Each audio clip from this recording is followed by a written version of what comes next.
అతి శ్రేష్టమైనటువంటి నామమున, పరిశుద్ధమైనటువంటి నామమున, పవిత్రమైనటువంటి నామమున మీ అందరికీ శుభాభివందనములు తెలియజేసుకుంటున్నా. హల్లెలూయా.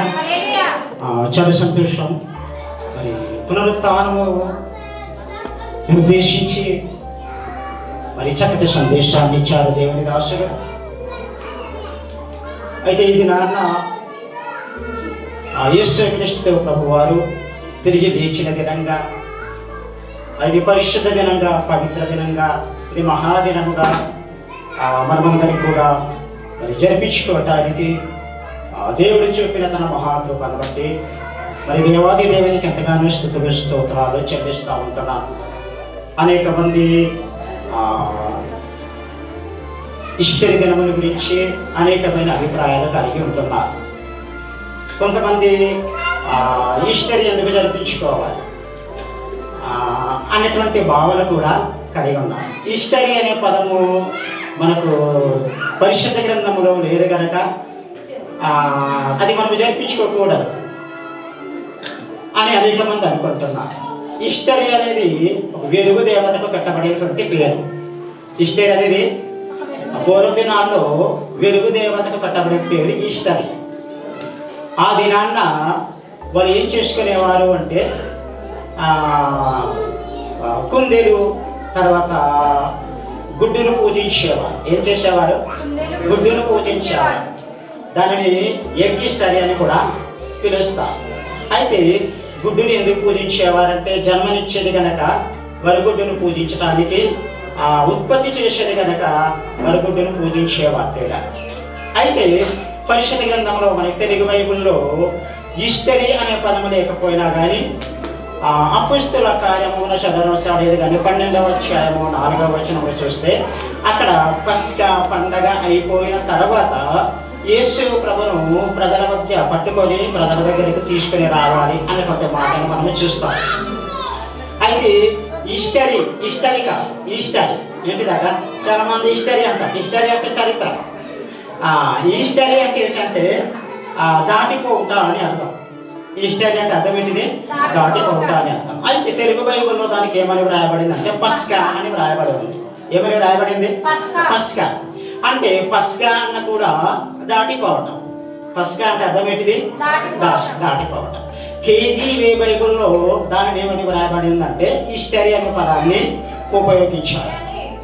ఇంగ్లీష్ బైబిల్లో దానికి ఏమని వ్రాయబడిందంటే పాస్ ఓవర్ అనే పదాన్ని ఉపయోగించారు. పాస్ ఓవర్ అన్న కూడా దాటిపోవటం, ఈస్టర్ అన్న దాటిపోవటం, ఇంకా మనం ఏంటంటే పస్కా అన్న దాటిపోవటం. కనుక ఎక్కడ నుండి మనము దాటిపోవాలి అనే విషయాన్ని మనం ఆలోచన చేయాలి. యేసుక్రీస్తు ప్రభువారు ఇశ్రాయేలీయుల తండ్రి అయిన దేవుడు ఇశ్రాయేలీయులు ఐగుప్తు దేశంలో ఉన్నప్పుడు, వారు బానిసలుగా ఉన్నప్పుడు వారి యొక్క ప్రార్థన, వారి బాధను చూచి మోసేను ఒక నాయకుడిగా ఎన్నుకొని ఫరో యొద్దకు పంపించి వారిని బయటికి రప్పించాలని మోసేను పంపించారు. ఈ మోసేను పంపించినప్పుడు మోసే ఫరోతో మాట్లాడినప్పుడు 10 తెగుళ్ళు 10 అద్భుతాలు జరిగినా కానీ ఫరో యొక్క హృదయం ఏమైందట? కఠినమైంది. ఆయన పోనివ్వలేదు ఇశ్రాయేలు. కానీ చివరికి ఏం చేశాడంటే ఇశ్రాయేల్లో ఉన్నటువంటి తొలిచూలు పిల్లలందరినీ కూడా దేవుడు ఏం చేశాడు? చంపించేశాడు. ఆ రాత్రిలోన ఇశ్రాయేలీయులకు దేవుడు ఏర్పాటు చేసినటువంటి నిబంధన, లేకపోతే ఇశ్రాయేలుకు ఏర్పాటు చేసినటువంటి పని ఏంటిదంటే ఐగుప్తు దేశంలో జరిగిన 10 తెగుళ్ళు, కొన్ని తెగుళ్ళు ఇశ్రాయేలు ఉన్న ప్రాంతానికి వ్యాపించలేదు. కానీ ఈ యొక్క పస్కా రోజు అంటే ఈ తొలిచూలు పిల్లలందరినీ కూడా నాశనం చేయడానికి మరి దేవుడు ఏర్పాటు చేసినప్పుడు అక్కడ మనం ఆలోచన చేస్తే ఇశ్రాయేలులకు ఒక నిబంధన దేవుడు ఏర్పాటు చేశాడు. ఏంటిదంటే మీరు ఒక గొర్రె పిల్లను ఏర్పాటు చేసుకోవాలి. పస్కా గొర్రె పిల్ల. అదే పండగ? పస్కా పండగ. అయితే ఈ గొర్రె పిల్లను ఏర్పాటు చేసుకున్న తర్వాత ప్రతి ఒక్క కుటుంబంలో 2 3 ఒకరున్నా ఏం చేయాలి? ఒక గొర్రెను వధించాలి ప్రతి కుటుంబంలో. ఆ గొర్రెను వధించి మీరు ఏం చేయాలట? మీ నడుములను కట్టుకొని, మీ చేతులు, మీ చెప్పులు తొడుక్కొని, మీ కర్రలు పట్టుకొని, అంటే మీరు సిద్ధపాటు కలిగి దానిని తినాలి. అది తెల్లారే వరకు కూడా అది మీ అది ఉండకూడదు. అది ఎప్పుడు తినాలి? సాయంకాలము తినాలి. ఎప్పుడు తినాలి? సాయంకాలం. ఆ సాయంకాలము గొర్రె వధించి కుటుంబం అందరూ కూడా మీరు తినాలి. తింటూ రక్తం ఏం చేయాలి? మీ ద్వారబంధంలో ఉన్న దానిని ఏం చేయాలి? పూయాలి. ఏ యొక్క ద్వారబంధంలో అయితే ఆ యొక్క రక్తం ఉండదో ఆ ద్వారబంధంలో మరణ ఘోష అనేది వినపడతాం. అయితే ఇశ్రాయేలీయులు ఆ ఐగుప్తు దేశంలో ఉన్నప్పుడు ఈ పస్గాను ఆచరించారు కదా. ఆ పస్గాను ఆచరించి ఏం చేశారంటే ఆ పస్గా మరుసటి రోజున వారు ఏమైనారట, ఆ మరణదూత వచ్చి ఏ కుటుంబంలో అయితే చావు లేదో, ఏ కుటుంబంలో చావు ఉందో ఐగుప్తు దేశంలో ఉన్నటువంటి ప్రతి కుటుంబంలో కూడా ద్వారబంధంలో రక్తం లేని కుటుంబంలో ఏం ఏర్పడింది? తొలిచూడు సంతానము చనిపోయారు. ఈ చనిపోయినప్పుడు మోసే ఫరో ఏం చేశాడంటే ఇక చేతులెత్తేశాడు. చేతులెత్తేసి ఏం చేశాడట, వెంటనే ఇశ్రాయేలుని విడిపించినట్టుగా వదిలినట్టుగా మనము చూస్తా ఉన్నాం. మీ దేవుడైన యెహోవాను మీరు వెళ్ళి మీరు పూజించండి, సేవించండి అని విడిపించినట్టుగా వాడిని విడిచిపెట్టినట్టుగా మనము చూస్తున్నాం. అంటే పస్కా పండగ మొట్టమొదటిగా ఇశ్రాయేలులు ఐగుప్తు దేశంలో ఏం చేసుకున్నారట? ఏర్పాటు చేసుకున్నారు. ఇశ్రాయేలులకు 7 పండుగలు మోసే విధించారు. ఎన్ని పండుగలు? ఈ 7 పండుగల్లో పస్కా పండగ అనేది చాలా ప్రాముఖ్యమైనటువంటి పండగ. పస్కా పండగ చాలా ప్రాముఖ్యమైన పండగ. ఎందుకంటే ఇశ్రాయేలులకు విడుదల కలగజేసిన పండగ. సాయంకాలం గొర్రె పిల్ల వధించబడటం ద్వారా ఆ గొర్రె పిల్ల యొక్క రక్తము ద్వారా ఇశ్రాయేలు ఏమయ్యారట? విడుదల పొందారు. హల్లెలూయా. అయితే నేటి దినములు కూడా యేసుక్రీస్తు ప్రభువు యొక్క ప్రాణము తన ఆత్మ ఏ సమయంలో దేవుని అప్పగించాడు? సాయంకాల సమయంలో. ఆయన పస్కా గొర్రె పిల్లగా యేసుక్రీస్తు ప్రభు వారు ఇక తన ప్రాణాన్ని అప్పగించటం ద్వారా మనకందరికి ఏమి కలిగిందంటే విడుదల కలిగింది, విమోచన కలిగింది. అంత మాత్రమే కాదు, తన ప్రాణాన్ని అప్పగించి ఆయన 3వ దినమున ఏమైందంటే తిరిగి లేచాడు. పరిశుద్ధ గ్రంథంలో 3 సువార్తల్లో కూడా 3వ దినము గురించి 3 విధాలుగా వ్రాయబడింది. 3వ దినం గురించి 3 విధాలుగా వ్రాయబడింది. 3వ దినము తర్వాత అని ఒక దగ్గర మనం చూస్తాం. ఒక దినము రెండవ పరిశుద్ధ గ్రంథంలో కూడా 2వ శుభవార్తల్లో కూడా 3వ దినము పేమట. ఒక ఏంటంటే శుభవార్తలోన 3వ దినమున ఏ దినమున? 3వ దినం. అయితే 3వ దినమన్నా దాని కొన్ని పదాల ప్రకారంగా 3వ దినమన్నా 3వ దినము తర్వాత అన్న యేసుక్రీస్తు ప్రభు వారు 3వ దినాన్ని ఏమయ్యారట? తిరిగి ఆయన లేచాడు. ఆయన లేచి ఉండకపోతే మనకు విడుదల మన భక్తి కూడా కొరింథీ పత్రికలో పౌలు భక్తుడు అంటాడు, యేసుక్రీస్తు ప్రభు వారు పునరుద్ధానుడై లేచి ఉండకపోతే మీ భక్తి అంతా వ్యర్థమే, మీ విశ్వాసము వ్యర్థమే. మనం ఇంకా ఎక్కడ ఉన్నామట? పాపములోనే ఉన్నాము, మరణములోనే ఉన్నాము. అలాగే ఎక్కడ ఉన్నాం? మనము మరణములోనే ఉన్నాం.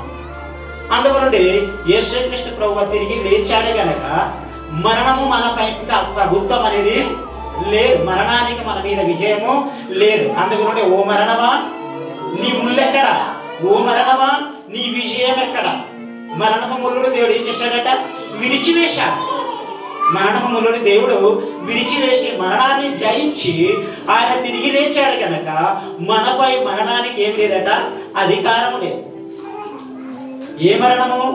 శారీరక మరణం కాదు, ఆధ్యాత్మికమైనటువంటి మరణం, ఆత్మీయ మరణం. దేవునికి స్తోత్రం. అందులో నుంచి దేవుడు మనల్ని తప్పించాడు కనుక ఈ పునరుత్థాన దినాన్న మనమందరం కలిసి ఏం చేస్తున్నామట? దేవుణ్ణి స్తుతిస్తున్నాము, దేవుడిని ఆరాధిస్తున్నాం. ప్రతి ఒక్క క్రైస్తవుడు కూడా ఈ పునరుత్థాన దినము ఎంతో ఘనంగా జరుపుకుంటారు. కానీ కొంతమంది పరిశుద్ధ గ్రంథంలో ఉన్న ఈస్టర్ అనే పదం లేదు కనుక అది జపించుకోకూడదు, అది యొక్క వెలుగు దేవతకు పేరు కట్టబడినటువంటి పేరు కనుక అది మనకు వర్తించదు అని చాలా మంది అంటూ ఉంటారు. అయితే యేసు ప్రభు తిరిగి లేచాడు. లేస్తే ఏంటి? లేస్తే మనకేంటిది అంటే ఆయన లేచి ఉండకపోతే మనకు భక్తి వ్యర్థమే, మన విశ్వాసం కూడా వ్యర్థమే. ఇంకా మనం ఎక్కడున్నాము? పాపములోనే ఉన్నాము. అంటే ఇక్కడ అర్థం ఏంటిది? మరణములోనే ఉన్నాం. ఆయన మొట్టమొదటి ఆయన ప్రథమ ఫలమైన పునరుత్థానం యేసుక్రీస్తు ప్రభు. ఆయన తిరిగి లేచాడు కనుక మృతుల పునరుత్థానము ఉంది. మృతులకేముంది? పునరుత్థానం ఉంది అని మనం ఏం చేయాలి? నమ్మాలి. అందుకని ఈ పునరుత్థాన దినం గురించి మనం ఏం చేయాలట? క్రీస్తును మనం మరిచిపోకుండా జ్ఞాపకం చేసుకోవాలి. తిమోతి పత్రిక 2వ అధ్యాయంలో చూడగలిగితే అక్కడ ఒక మంచి మాట అంటాడు, చూడండి. ముగిస్తాను, టైం అయిపోయింది.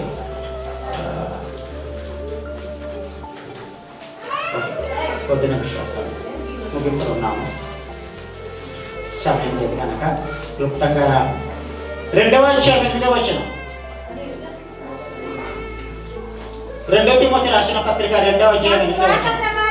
నా సువార్త ప్రకారము దావీదు సంతానములలో పుట్టి మృతులలో నుండి లేచిన యేసు క్రీస్తును మీరు ఏం చేసుకోవాలి?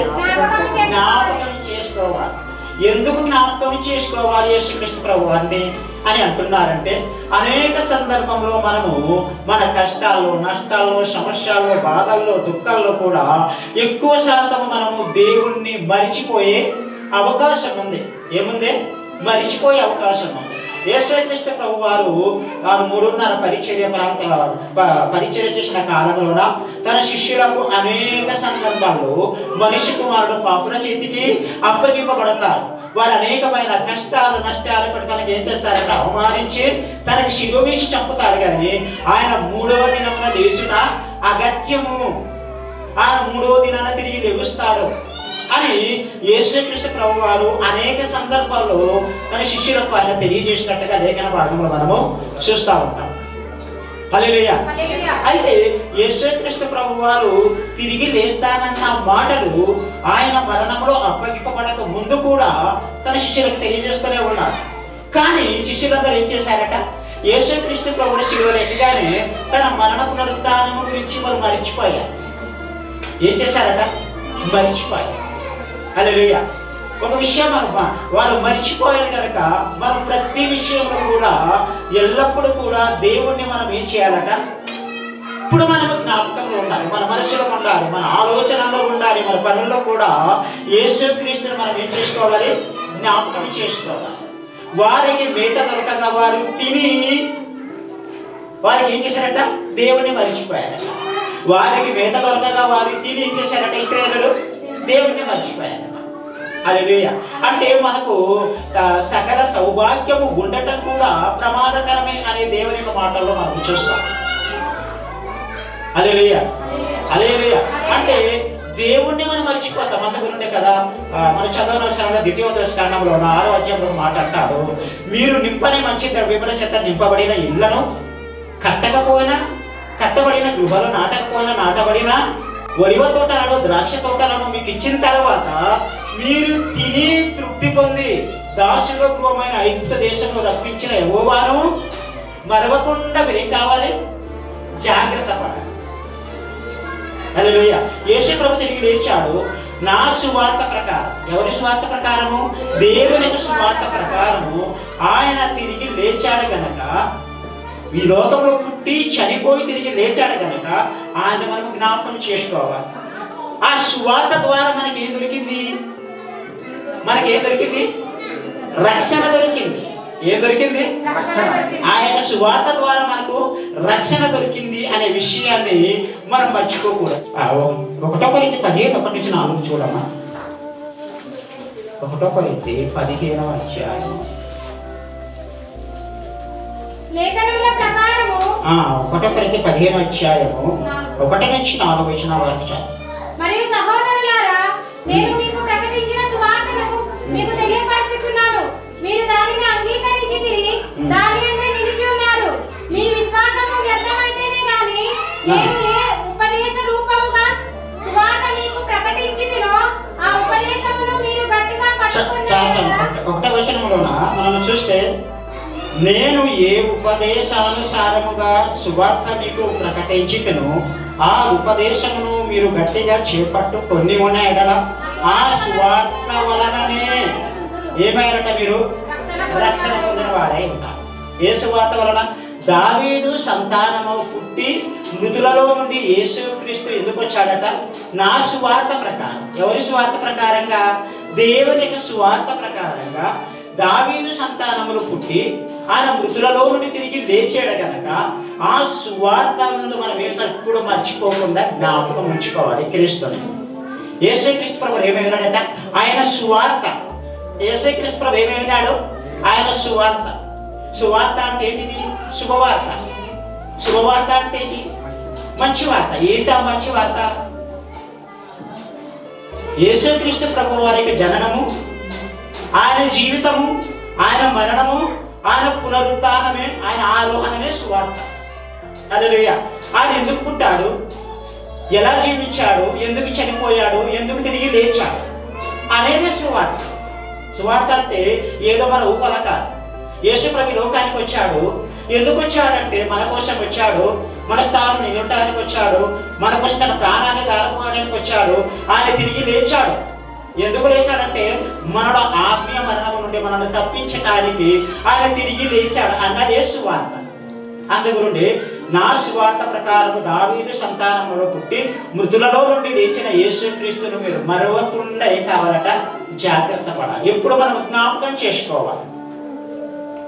హల్లెలూయా, హల్లెలూయా. అందుగుండి ఎవరి శిష్యులందరూ మర్చిపోయారు కానీ మరియ మాత్రం ఏం చేసింది? తన మదిలో ఉంచుకోండి, తన మనసులో ఉంచుకోండి.